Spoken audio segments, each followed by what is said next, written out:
conversations yesterday, President Trump spoke with President Putin by phone, and he agreed to begin the next phase of the peace process, a meeting between President Putin and President Zelensky, which would be followed, if necessary, by a trilateral meeting between President Putin, President Zelensky, and President Trump.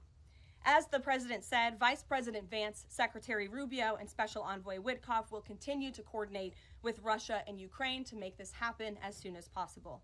It's very important to remember that before President Trump's landslide victory last November, there was no end in sight to this bloodshed.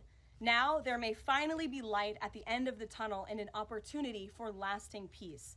That's because President Trump is the peace president, and American leadership is back on the world stage. It should not be lost on anyone in this room that world leaders are coming right here to Washington, D.C. for help. While previous presidents have traveled halfway around the world to apologize for America, President Trump stands up for America, and he has firmly restored America's status as the undisputed leader of the free world. However, one thing that has absolutely not changed is the media's negative and downright false coverage of President Trump and his foreign policy accomplishments.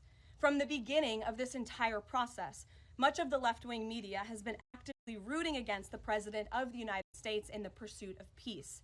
Initially, the media ridiculously claimed that President Trump was somehow beholden to Russia for even agreeing to have a face-to-face discussion with President Putin inside of the United States.